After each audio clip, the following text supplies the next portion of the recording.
Houston, Luka Doncic had 33 points, 16 rebounds and 11 assists, and Tim Hardaway Jr. added 30 off the bench as the Dallas Mavericks used a big fourth-quarter run to pull away in a 113-100 win over the Houston Rockets on Monday night.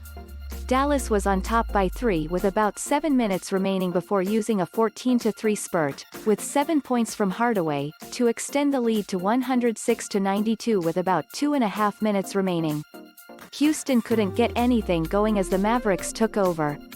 The Rockets missed 5 shots and had 2 turnovers in that span. Hardaway, who made 8 of 10 three-point attempts, added another three-pointer down the stretch to put the game out of reach. Dallas coach Rick Carlisle changed his starting lineup to get more size against the Rockets and moved Willie Cauley-Stein, who is 7 feet tall, in for Hardaway for the first time this season. Carlisle heaped praise upon Hardaway for the way he played off the bench. "It was a really strong character performance by Tim," he said. "He was great at both ends of the floor." Tim Hardaway showed what class and professionalism is in responding to a lineup change. Hardaway didn't feel like the move was that big of a deal. "You've got to be a pro," he said. "I'm here to help this team out any way I can. I just had to make sure I was ready when I got in the game to make an impact." Christian Wood had 23 points to lead the Rockets and James Harden added 21. "We were way too stagnant, didn't move the ball enough to put pressure on them and make it hard on them," coach Stephen Silas said. Both Doncic and Harden were back after sitting out in their team's last game with injuries. Doncic returned after missing Sunday's loss to Chicago with a bruised quadriceps. Harden played after sitting out on Saturday against the Kings because of a sprained ankle.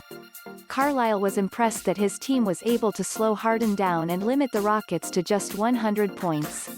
"Defensively is where we're going to make our ground this year," he said. "That's just how it's going to be. We've got to build on this somehow." Houston made just 11 of 43 pointers and Harden was 3 of 11 from long range and 5 of 17 overall. "I'm really just disappointed in our offensive effort tonight because that's not the game that I envisioned us playing," Silas said. The Mavericks led by 7 points to start the fourth before Houston opened the quarter with an 8-1 run to tie it with about 10 minutes remaining. Eric Gordon made 3 free throws to get things going and Sterling Brown had a 3 that tied it. Dallas had a 16-point lead after a 3-point play by Doncic with about 8 minutes left in the third quarter. The Rockets then scored the next 14 points to get within 72 to 74 minutes later. Harden had a step-back 3-pointer in that stretch and Jae'Sean Tate capped it with 6 straight points. Doncic struggled during that time, turning the ball over 3 times and receiving a technical foul.